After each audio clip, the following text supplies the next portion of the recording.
Hi, Paul Elias here for White Peacock Fluorocarbon. Fluorocarbon fishing line needs to be 100% fluorocarbon, needs to have low memory, low visibility, high tensile strength, and 100% knot strength.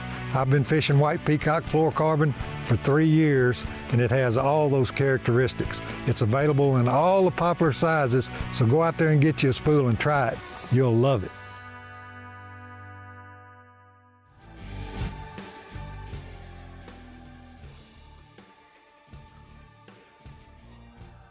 All right, guys, we are back with another great episode of Basscast Radio. I am Brian, your host, and to my right is Hank, the Bass Geek. What's up, brother? What is up, party people in the house? All right, Geek, before we go any further into tonight's podcast, for you guys who are watching on YouTube, Basscast Radio, please go right now, hit the follow button, and check out how Geek looks, man. He looks amazing. He's got the brand new setup in the studio. I mean, I told him, I was like, dude, it almost looks like you're fake. I mean, I know. It looks like I got a green screen going on. Lighting, he does. Lighting can the perfect kind of lights. I wished I looked like this in real life. Like, I mean, no, dude, you look great. You look amazing. So keep up the great work, man. Hey, we're all learning. We're all new at this whole thing. Every little step that we do, like I told him, I watched a YouTube video not too long ago, and they're talking about their setup, and now Geek's got the ultimate podcast setup, and he is ready to go. And he looking professional. Now, the windows are fixed, the air is fixed, the cracks are fixed, and And now here's the bad news about setting it up in here. Now I have to go, because we're going to start doing the live stream the 24th at Kirkland's Restaurant in Big Stone Gap. Yes. Shameless plug. Come out. You can be in the live audience. So we're going to eat, drink, and talk fishing as long as I can hold my head up while I'm drinking. So anyway. Hopefully we can. So guys, we're going to throw that out real quick. If you guys, we're looking for guests. Ain't that right, Geek? We are looking for guests. So, you can reach out to me. You can DM me, PM me, whatever the new favorite phrase is. You can email me at bassgeek.biteme@gmail.com. I'd love to have you on. We'll get you scheduled. We'll talk about fishing and food and I don't know, whatever else happens. There you go. All right. So got a lot happening here at the basscast.com at Basscast Radio. It was an awesome weekend. The Angler's Choice Team Tournament Trail wrapped up this past weekend for Virginia. That is, we haven't done North Carolina. North Carolina is Halloween. I got 5 places I can be at Halloween day, the 30th. It's crazy.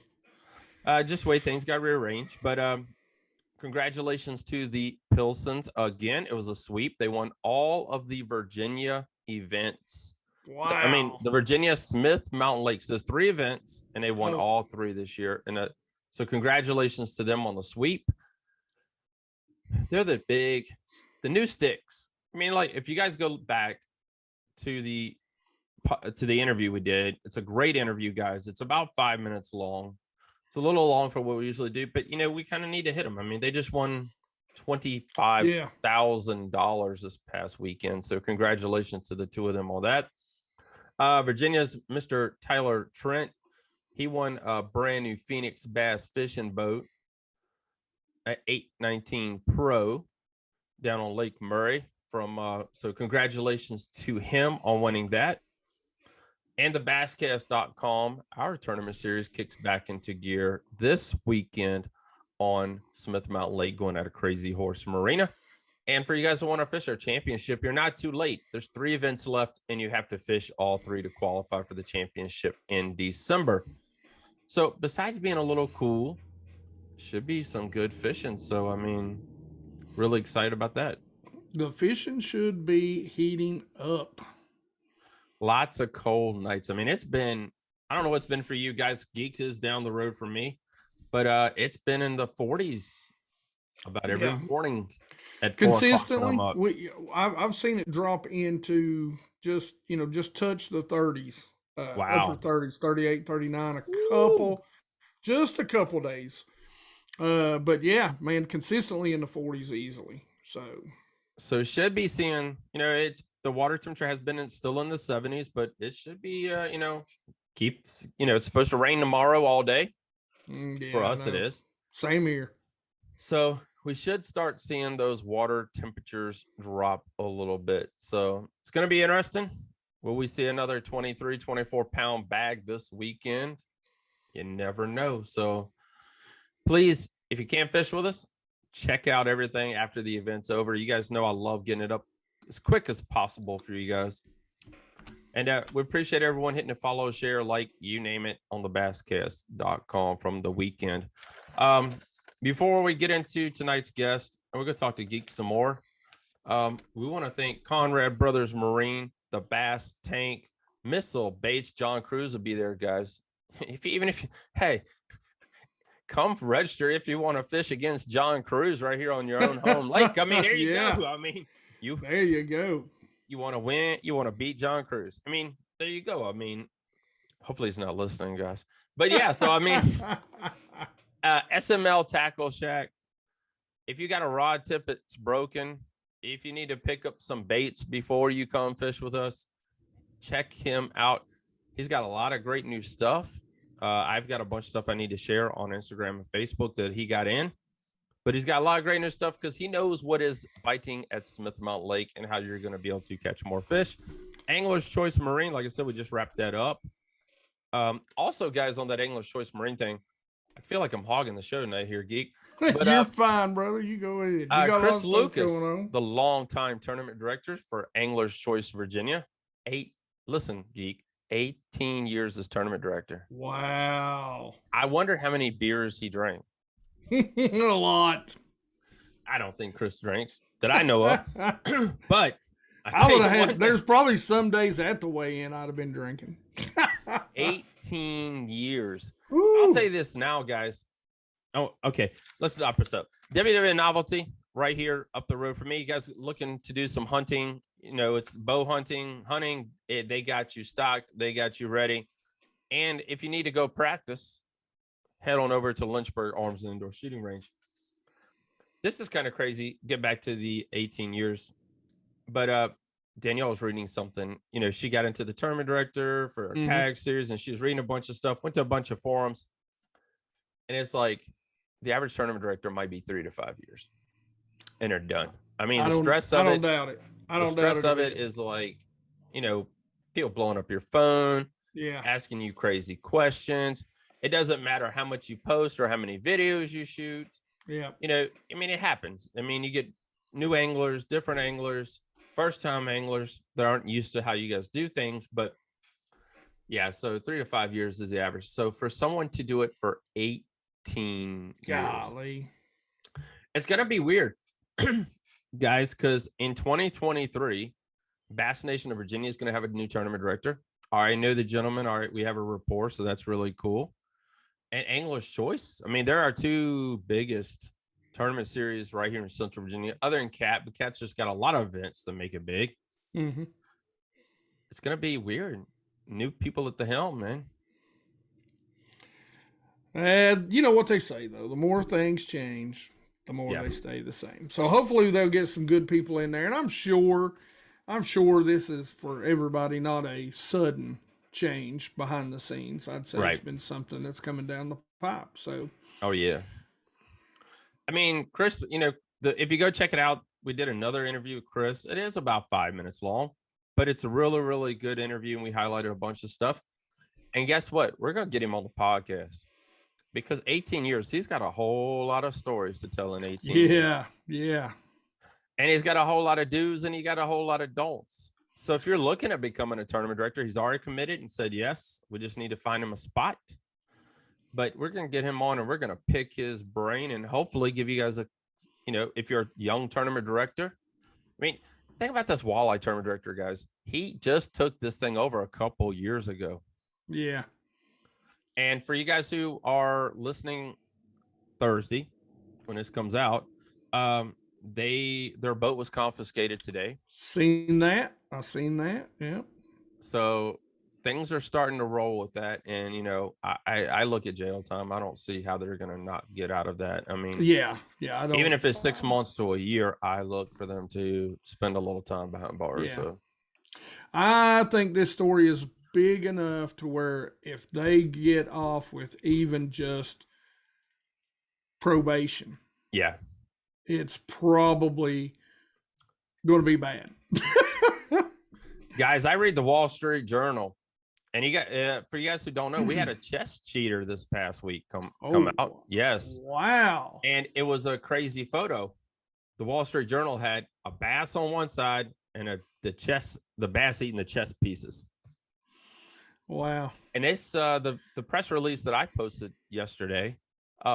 It was from TMZ. That's how big this thing has gotten. I mean, it's just like, I mean, we're talking about hundreds of thousands into almost the millions of dollars. So I mean, it's now here's the only thing I have to say about what you just said there is that the Wall Street Journal doesn't know the difference between a bass and a walleye. That's sad. True. That is very true. That is true. But I guess I just, you know, it's the whole thing. So yeah, I mean, it's just a lot of cheating going on for a lot of big money. Yeah. And the article I read about the chess player, he's playing online and would have people help him off the side. Oh my God. Yeah. All right, that's enough of that crap. Let's move on. What's up with you, Bass Geek? We shared one of your, I think it was a swim bait video. Jerkbait, soft jerkbait video. Soft jerkbait, that's what it was. I apologize. Yeah. We got it out a day late. You know, I was cleaning up. As you can tell, there's not a broken wall behind me, so I've spun around. We've got a window, we've got a wall, it's painted. All the debris from the carnage of the house getting ran into by F-150 has been hauled off, and we are back to normal everyday living like nothing ever happened. Amen. And just dropped for you, like you said, for you guys listening on a Thursday. We do new videos Sunday and Wednesday, and we just dropped an uncut. So from the time I literally am on the water standing in front of the dock, we get the cameras going. It's long, hour and 15 minutes or an hour and 45 minutes, but it is completely uncut. We catch 7 bass, and we never leave sight of the dock, basically. So pretty good day. Catch a, I believe he's right at a 4-pound smallmouth on top water. And we throw some pretty unusual baits. And I do a little bit of voiceover too, to kind of tell you what I'm thinking, what I'm doing, and why I am doing the things I am. So it's a little behind the scenes and a little more in-depth, you know, sort of day on the lake, instead of me just giving you tidbits of information and you know, hoping you realize everything else that I'm doing. You get to see me walk up to the camera and say, hey, this is Bass Geek 3 times, and screw it up and do it a second and a third time and shoot B-roll. And so realistically, the fishing portion of it's probably only like, you know, an hour long, but you got a lot of the other ins and outs of it all. So pretty cool thing. We're just trying it out. We're not going to make it a thing, because I know in today's day and time, it's all about the, you know, shorts, and give me the information dirty, hard, and fast. Dang. So there we go. Head on over, check out Bass Geek's channel, hit the bell, hit the notification button. Like again, I said, head on up for you guys who like to listen or watching Basscast Radio. You can go our YouTube page, type in Basscast Radio. Please hit the bell and notification for that. One point on that really quick before we talk about tonight's guest. Guys, you guys have been blowing up the podcast. We've actually had a really good week. I mean, we've been like off the charts, and we appreciate you guys for hitting it, for listening, sharing. Thank you. So that's all we can say on that. Really, really appreciate you. Yeah, thank you. I'm not going to throw up the cards because you guys all seen it, but we're on Spotify, guys. We're on the Apple Podcast. We're on Deezer.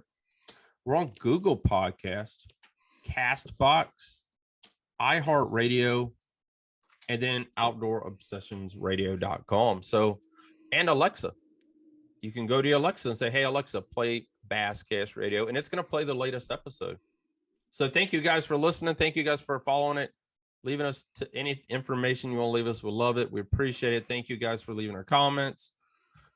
One day we might read them, but thank you.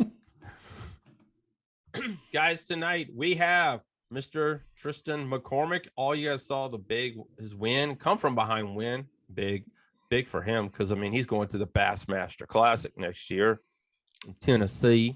Again.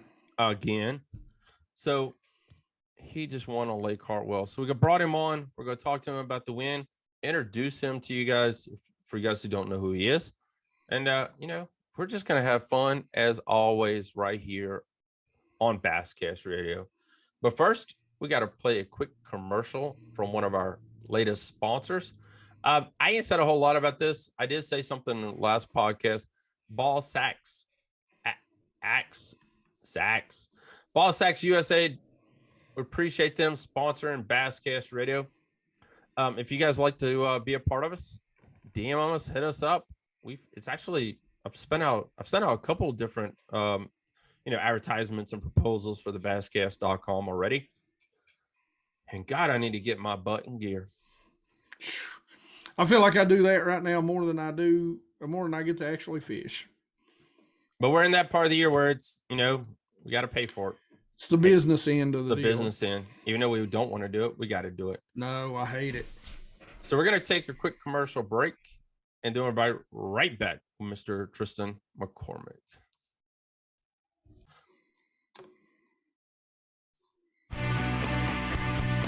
Hi, Paul Elias here for White Peacock Fluorocarbon. Fluorocarbon fishing line needs to be 100% fluorocarbon, needs to have low memory, low visibility, high tensile strength, and 100% knot strength. I've been fishing White Peacock Fluorocarbon for 3 years, and it has all those characteristics. It's available in all the popular sizes, so go out there and get you a spool and try it. You'll love it.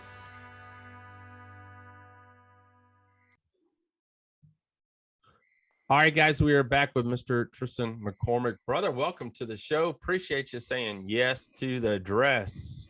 No, the Basscast. Apologize about that. No, hey, I appreciate y'all having me, man. I love doing these. It's always fun to meet new people and talk, BS with people, and I can already tell I like to screw a lot. Appreciate you, man. First of all, congratulations on the come from behind win on Lake Hartwell, man. I appreciate it, dude. It's crazy. I still can't believe it. I never would have dreamed at this young of an age I would have won one. And it's truly a dream come true. And to get to fish my second Bassmaster Classic, I mean, that's just the icing on top of the cake. So I'm pretty fired up. Because the first time you were a college student, weren't you? Yep. That was last year. I got to fish the Classic at Hartwell this year, so in March. So it was amazing. It was an experience I'll never forget, and that's for sure. So $43,634. That helps pay a few bills, doesn't it, brother? It helps pay a lot of bills, especially after, it's been a long year. We're coming up on the last 2 events of the year. So to have that, in my back pocket, it's like, let's just go fish the rest of the year and, try to win another one. There you go. Add to that pretty little prize you got sitting back there, the hardware in the background. The hardware, that's right. Hey, I've been carrying this sucker around all week. I'll probably carry it around for the next 2 weeks. Yeah, I don't blame you a bit, man. Sleeping with it and everything. That's awesome. I don't blame you. The money will burn through. It'll pay bills. It's a blessing. Don't get me wrong, but that piece of hardware behind you, nobody can ever take that away from you, man. I agree 100%. That's what I got a bunch of pros, they're like, dude, the money goes, but the hardware stays. And that's something you can look back on in 10, 15, 20 years, show your kids and you remember it like it was yesterday and just tell the story. The hardware is forever. I say it all the time. I know. Sure. It's like, I got a buddy here, he's come close to winning some nice hardware before, but it just hasn't happened, but it will.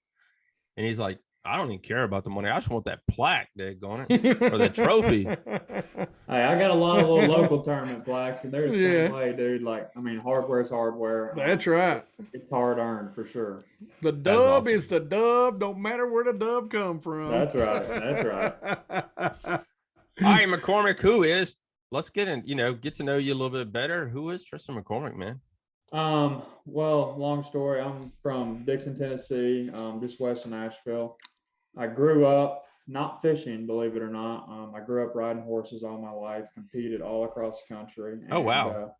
yeah, I didn't grow up in a fishing family. I grew up in a rodeo family, and that's all we did. We breathed it. We did everything with it, and I went until I was about 12 years old, and I just got burnt out and traveling everywhere, Canada, New Mm-hmm. Mexico, 43 states in the United States by the time I was like 10. So, Wow. it was go, go, go. And, we always lived on a farm, and we had a bunch of couple, 3 or 4, maybe 5 ponds. And as soon as we got home, that's what I wanted to do, just go fishing, That's catch awesome. whatever bit.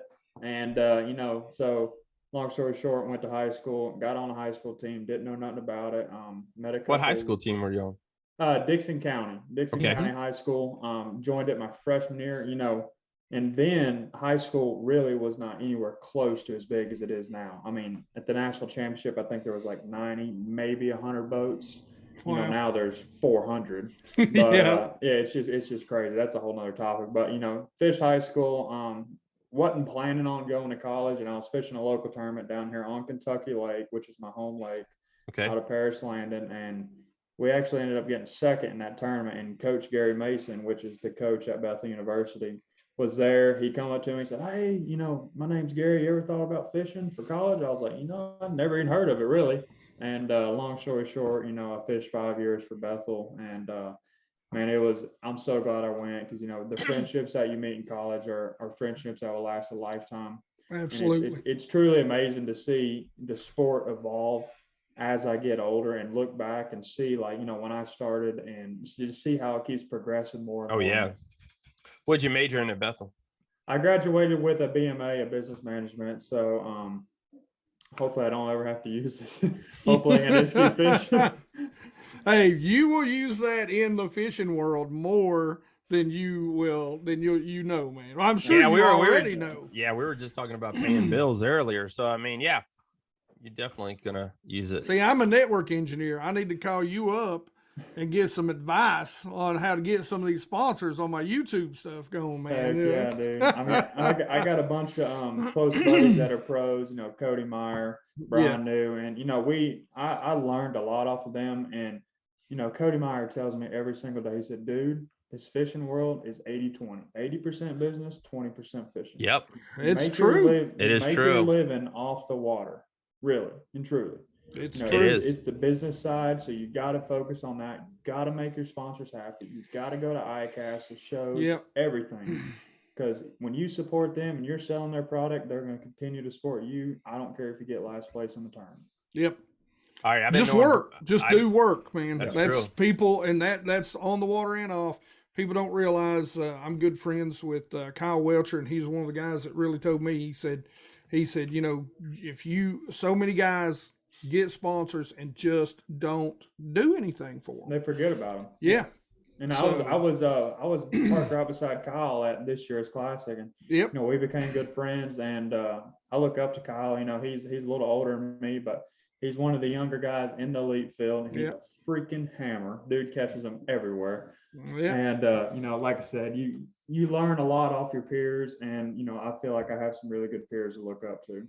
Yeah, especially Cody Meyer. I mean, yeah, that's a whole different topic. Mr. Consistency right there. Yeah, that's Mr. Check right there. That's right, Mr. Check. That's what it was.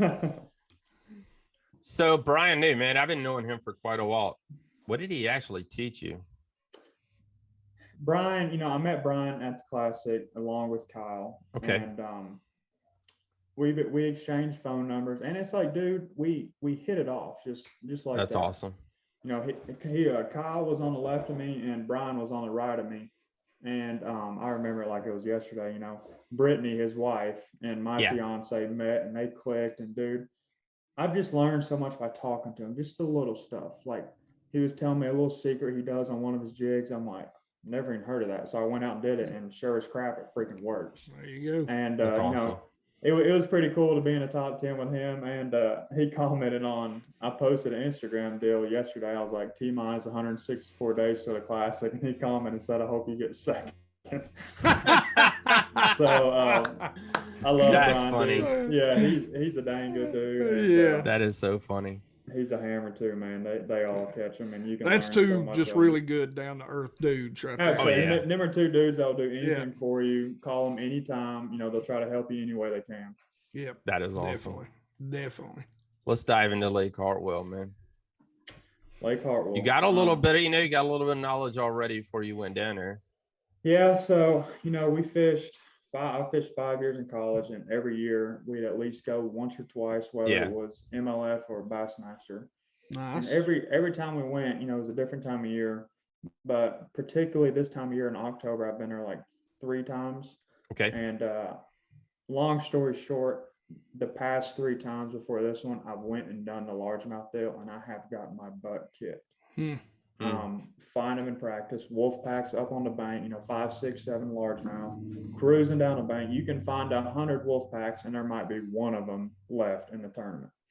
So going into Hartwell, I said, screw it. I'm not going to mess with the largemouth. Never doing that again. Yeah.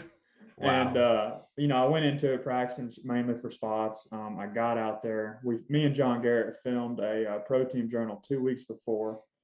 And one day we went out there and crushed them. And I was like, dude, this might be good. And so fast forward, went home, come back, official practice Monday, Tuesday. I practiced those 2 days. And it was the same way as we left them. High up in the water column, reaction baits, burn it over top of them, sexy dog, spook, fluke, caffeine shad type stuff. And you get a lot of big bites. And the big largemouth were mixed in with the spots. Nice. Because the lake was on, that turnover type deal. Some of the lake was turning over, some wasn't. But down there by the dam was the main primary area. And I rolled out there first day of tournament to where a place that I found where there was, not kidding you, thousands of them. And they were all like within a 50-yard circle. And you threw anything over top of them, and it just looked like you turned on a hot tub. I mean, it was, I wish you gotta love filmed that. it. I know. And I was like, what's the odds this crap's going to happen in a tournament? But I rolled back and didn't hardly see anything. And I saw, the couple I saw was like on the bottom. And I didn't throw a drop shot at all in practice because they were biting, reaction baits too good. But I knew from experience, they bite a drop shot and a shaky head on Hartwell. Everybody knows that. So I saw a little pack of like 4 or 5. I was like, I'm going to pick up my pink filler worm. Pitched it over there, 4-pounder, first bite of the day. I was like, okay, maybe that was a fluke. Went like another 20 yards, saw 2. Pitched over there, another 4-pounder. I was like, oh my gosh. So that's what I ran with, long story short. As the tournament progressed, from when me and John was there filming to the tournament, a lot of pressure. Everybody knows what boats do to lakes, especially Hartwell, as good as everybody is with their electronics. It's no secret. These fish were sitting on points and shoals, cane, brush, whatever.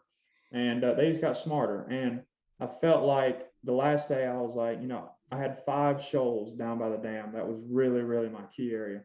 And every day they kept sliding up shallower and shallower and shallower. By the final day there, I was catching them in like 7 foot of water. And they were in like 25, 30 feet. So, the pressure kept moving them up and up and up. And I kind of got on that deal and I was like, maybe this is the thing, maybe it ain't. And I just stuck it out down there and right here behind me.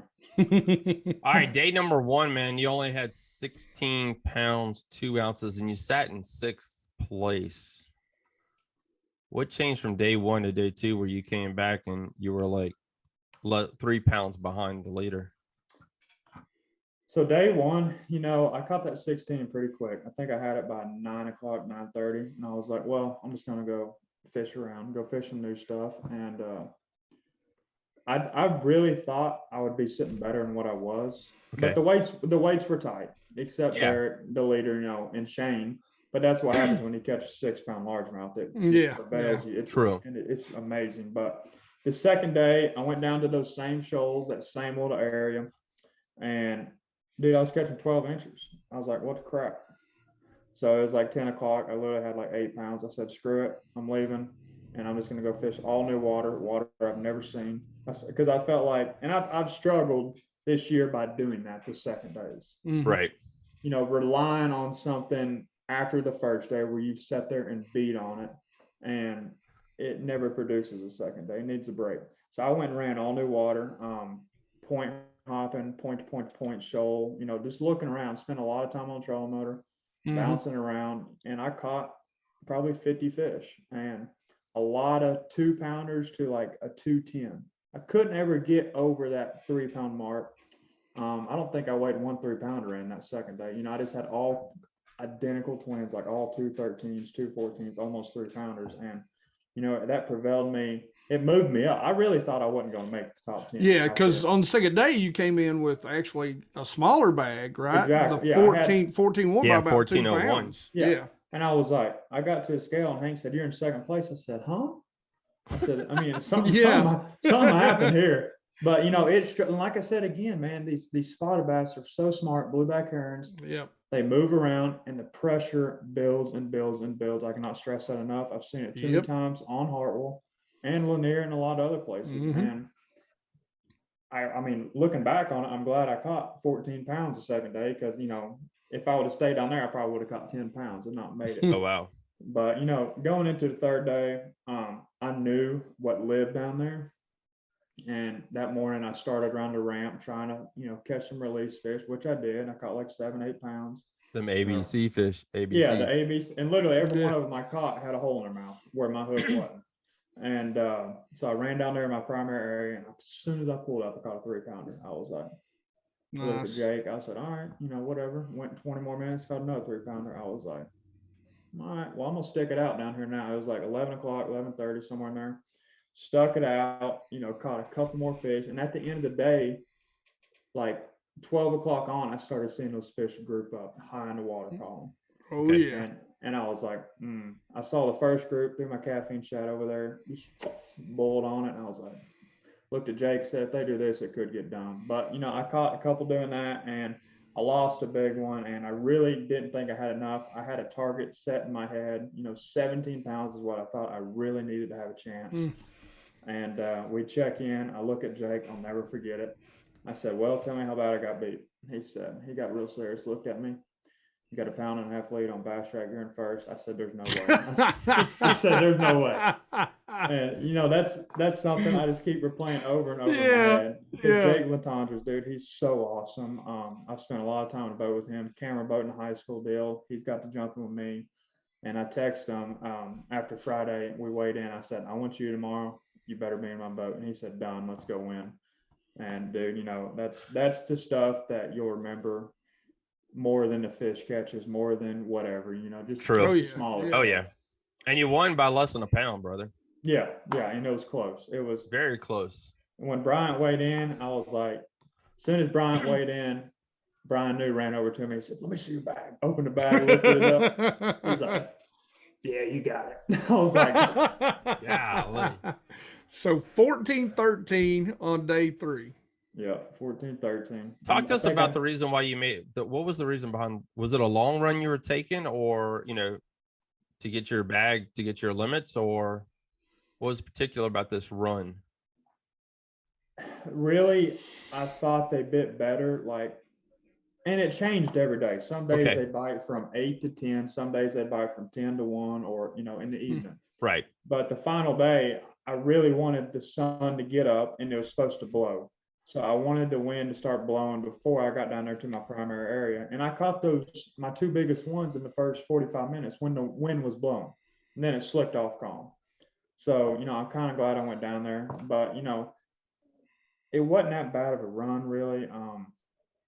I just kind of slowly worked my way down there and let that wind build up and, you know, kind of progress that bite for me. When I get down there, I feel like I have a better opportunity. Wow.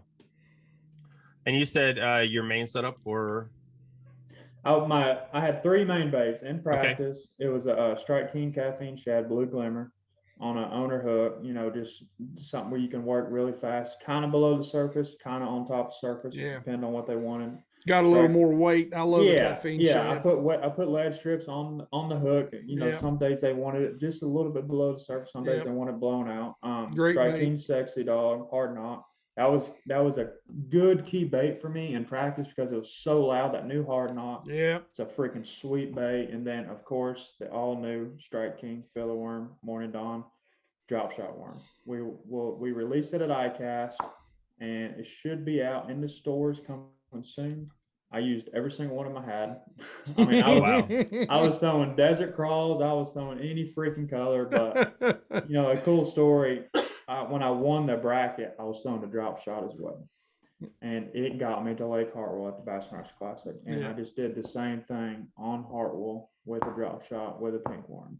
So, now, the bites that you were getting, were you having to throw a top water first to get, to kind of get them stirred up, then go back behind it with the drop shot?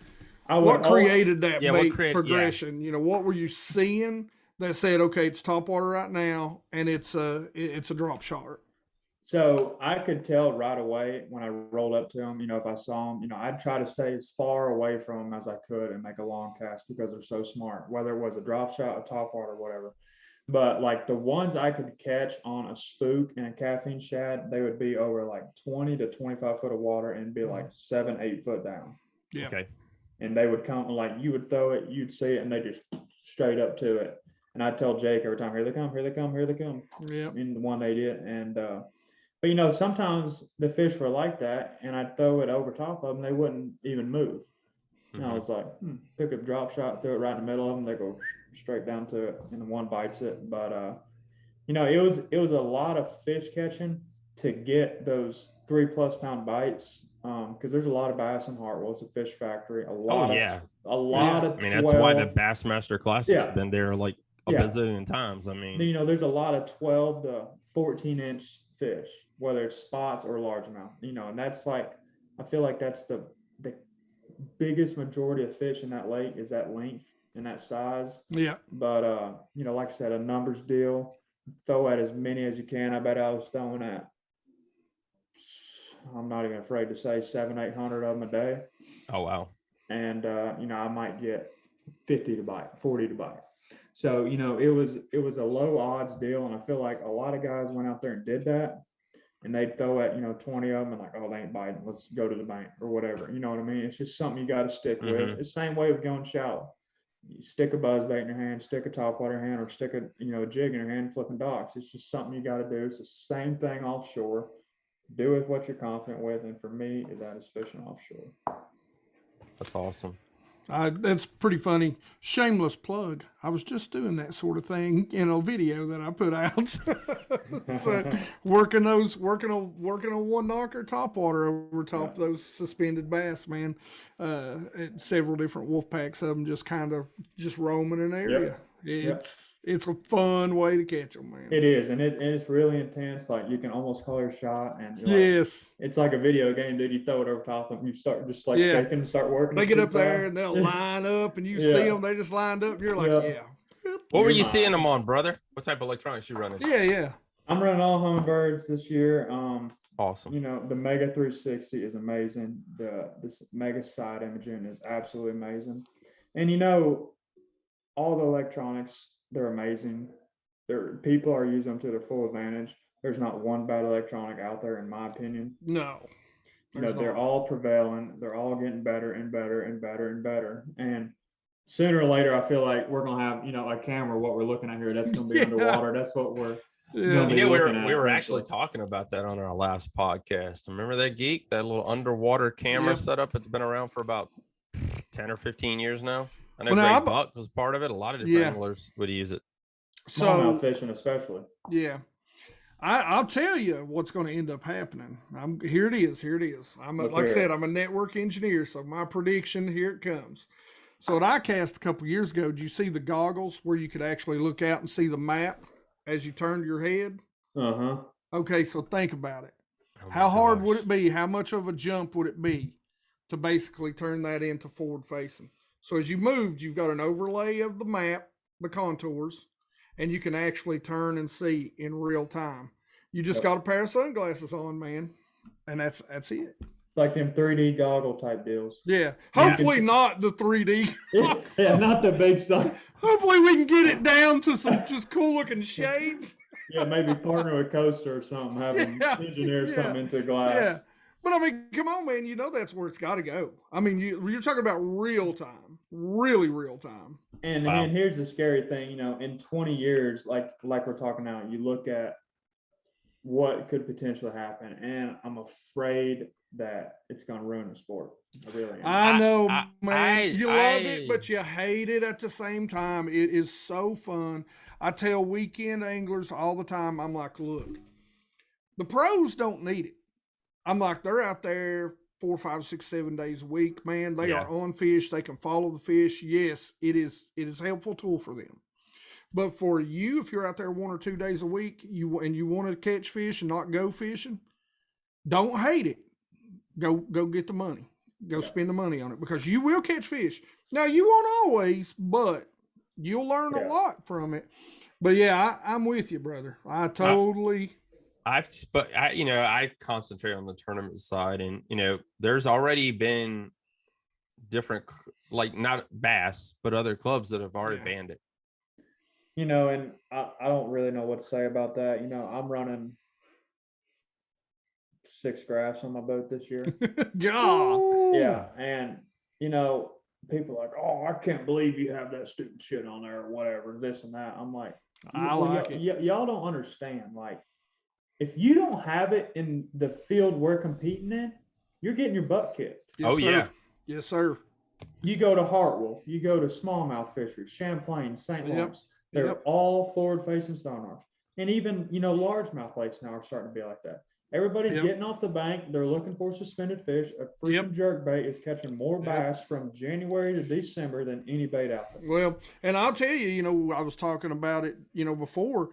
I'll take a top water and I'll work it over top of them. They were maybe, I was fishing really clear water. They were maybe, 5, 8 feet. And when they stopped biting, they didn't disappear. They're still there. I picked up a Demiki rig, because I knew they was feeding on small shad. I'd put it on like an 1/8 ounce head, something that there wasn't any wind. It's dead slick, but I could drop it right on their head and keep it, just twitch that line and barely turn that reel and keep it in the middle of that school, and they just swallow it, man. Yep. I mean, they were just, and you can't, there's no way to do that. I've Demiki rigged on 2D sonar for years, but there's no way to do what I was doing without it. Yeah. Dude, that's pretty awesome. Earlier you mentioned you grew up doing the horses. Now you're doing the bass fishing. What do you think, besides patience? You got a horse, you got to take care of it, but it's also patience dealing with that. How do you think, we had a golfer on, remember that Bass guy went from being almost a pro golfer to a professional angler. But there's 3 sports I've noticed, maybe 4, that I've noticed a lot of guys come from into bass fishing, and that is rodeo. I've known several guys come from rodeo, golf, surfing. I've seen several guys from California that surf professionally, and motocross. Yes. Yeah, definitely motocross. Yes, we definitely know some of them. He wears the green outfit and a green hat. I don't know why I can't think of his freaking name right now, but I got his jersey in my head. That's like for there forever. But so how do you think the horse and the horse riding competition and all that stuff has helped you with your fishing? The biggest thing is knowing how to deal with the pressure and the crowds and how to speak. For instance, I rode in front of the Calgary Stampede in Canada in front of 80,000 people. Wow, dude. Never got nervous, and people don't really think of it, but you have stuff like that happen in your life that prepares you for something bigger that you have no idea what that will be. Yeah. And a lot of these open guys, maybe this is preparing them for something bigger in the fishing industry. Yeah. Whether it's working for Humminbird or Mercury or whatever, just preparing, being in there. But, I'd say the biggest thing that prepared me from riding horses is probably knowing how to handle pressure.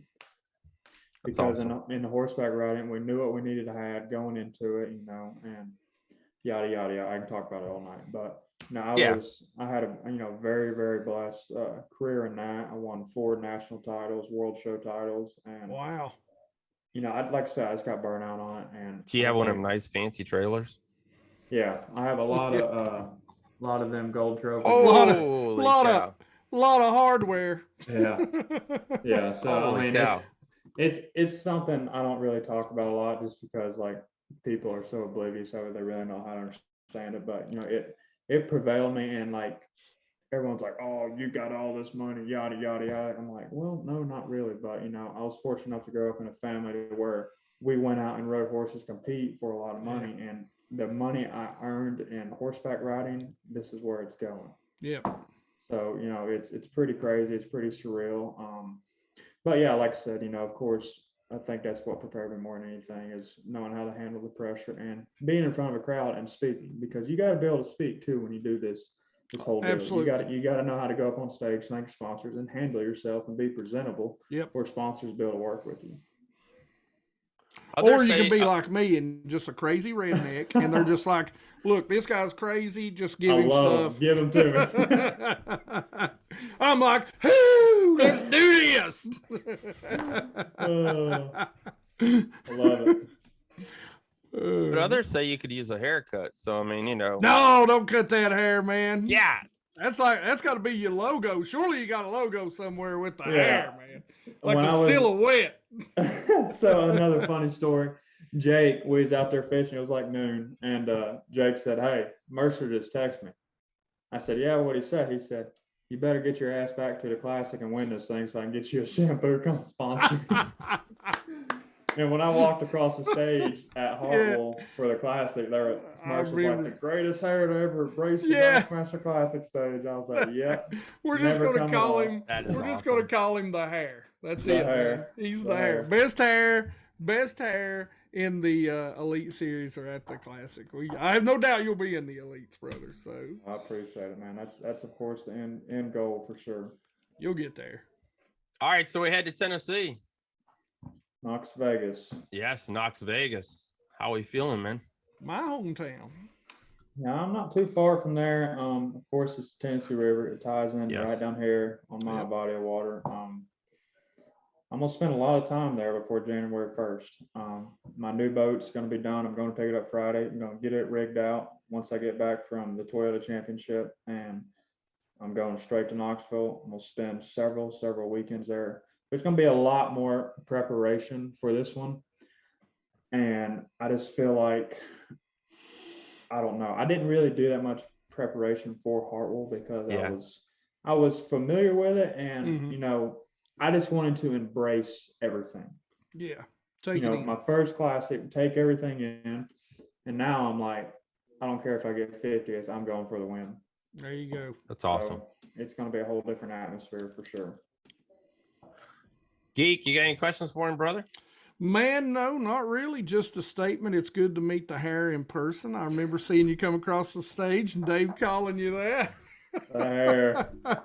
So, no, man, congratulations on the win. Thanks for being on the podcast. I might be hollering at you to get you to do my live stream too with me /podcast. Yeah, heck yeah. Get you on, especially, man, being a Tennessee boy. I live right on the Virginia-Tennessee border, and it'd be fun, man. We'll have a good time. Congratulations. Like I said, you be in the elites for too long, man. All right, I appreciate it, brother. It means the world. That's what keeps me going for sure.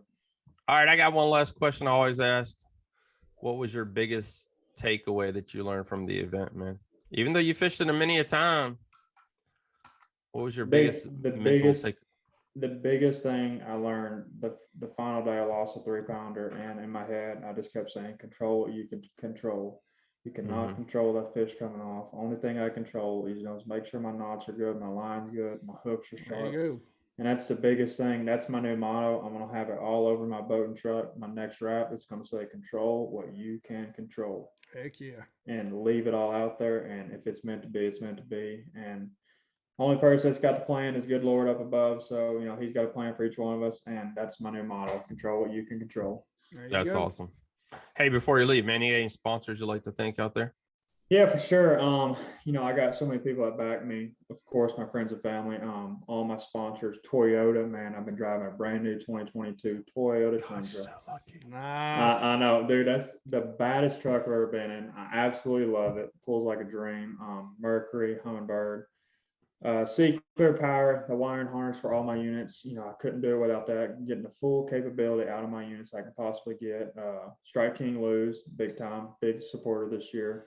Bass Ripper First Contact, ACG Conveyors, Clark Marine. My new boat's coming from Clark, so y'all stay tuned. All right. Be posted Friday. Nobody knows it yet, but I'm switching brands. Super excited about that. Oh, Yeah, so got some big things coming, and nice. yeah, I'm pretty fired up, man. But yeah, I'm sure I'm forgetting some sponsors, but can't do it without y'all. You know, this is what makes my dream possible, and being able to live it on the road and try to chase this dream. All right, Social medias too, by the way. Yeah, beside Sorry. Instagram, where else can we find you, man? Yeah. Well, last year my Instagram got hacked. I was at 10,000 followers and the freaking got hacked. Oh man. I was so mad. But my new Instagram is McCormick Fishing Official. My old one was McCormick Fishing, so don't follow that one. If you do, unfollow it. Follow the new one. Facebook's just Tristan McCormick, and I'm fixing to start a YouTube. I'm looking for a full-time camera guy. So anybody out there is a main producer, shoot me a message on Instagram. I'm willing to pay. I'm gonna travel. I want all my stuff vlogged. Nice. It's been a dream of mine as well. So That is awesome. this win definitely helps, so I can try to provide for that. And I just want to share the journey. And all I watch is YouTube, and I want to leave a footpath for the younger kids, the high schoolers, to show that it can be done, even if you do not come from a fishing family. It can be done. You just got to set your mind to it and go achieve it. Oh yeah. Awesome. Brother, appreciate you coming on. Thank you for telling your story. Good luck to you for the rest of the season. Like you said, there are you said 2 more opens left. One more open. More open. That was the final Southern Open, by the way. Yeah, Sam Rayburn. I leave Sunday, and then I'm going duck hunting for 10 days in North Dakota, flying out after that way, and then I'm coming back, and I'm ending the year at the Toyota Championship on Lake Gunnersville. So 2 great events coming up, so I'm looking forward to it. Well, good luck to you. Hopefully, we can get you back on real soon, and appreciate you coming on the show. Hey, thank you guys for having me. Y'all have a great night. Let's do this again. All right. Hey, Bassmaster Elite Series Pro, John Cruz here, and you are listening to the Basscast Radio. All right, guys, I really appreciate Mr. Tristan McCormick and talking with us tonight. Going from the College Series to the Open Series, and we all know he is on his way to the Bassmaster Elite Series. So congratulations to him and going to his second Bassmaster Classic. Oh yeah. Congratulations. He did pretty well, and being a Tennessee boy, hope gotta pull for him a little bit. Yeah, that's gonna be some pressure added to him, because gonna be like Tennessee native coming across the stage, and it's like, oh God, if I suck. I mean, it's like, I was watching America Got Talent the other night, and they were talking about, they have people come up here, tell us really, really good story about their life and all this crap. And they're like, I hope he doesn't suck. Because, I mean, his story's great. But so, I mean, I don't think he doesn't suck, by the way. As we all say, Brian New, I don't suck. Don't suck. Whatever it is he's got on them T-shirts. Yeah. That he brought up Mr. Brian New. So Brian, guys, by the way, Brian New finished 3rd place in the tournament. So a great finish for him. But guys, really appreciate him coming on. I would appreciate you guys all listening. Please head on over now.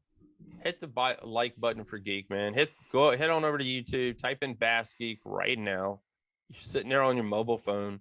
You got it in your hand. Hit the like button and hit the share button, by the way. Let's get him up to 100,000 followers. That'd be freaking awesome as crap. That'd be awesome. I mean, we'll get there. We'll get there. We closed in on it a lot this year. Yes, we have rocked and rolled this year. I ain't done nothing, by the way, but he's done a whole lot. So now that's not true. He has done a ton for the Basscast podcast. It's popping. It's definitely popping. So thank you guys for listening, by the way. I mean, the numbers have increased quite a lot. Thank you guys. You're awesome. There's a lot of great things happening here at the Basscast and Basscast Radio. We've got an affiliate sponsor coming on. You guys all know I'm a big, guys, this ain't beer or nothing. It's just an energy drink. I just used my my $2 koozie from Yeti. Oh, I'm sorry, from Atlantic Beach.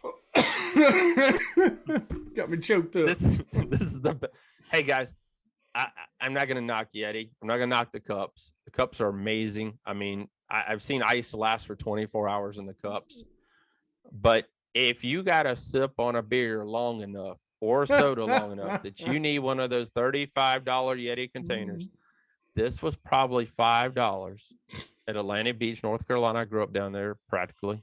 Yeah. It keeps it cold. There you go. I've never had any issues with anything. So, I mean, you guys, for your young kids, you can still find these. But I like drinking coffee, a lot of coffee. It's too bad for me, but I drink a whole lot of coffee. And we got an affiliate with one of them coming up, and we hope that will be made really, really soon. You guys will be getting a discount code on top of that. And I got to record the commercial on top of that. So we appreciate them coming on with us, and appreciate everybody. So thank you guys. The Ball Sacks line, thank you for them for sponsoring Basscast Radio. And again, if you guys want to sponsor us, just DM us, reach out to us. We're very reasonable. We don't ask for a whole lot. I mean, we really don't. So, I mean, we think we offer a whole lot, but we don't ask a whole lot.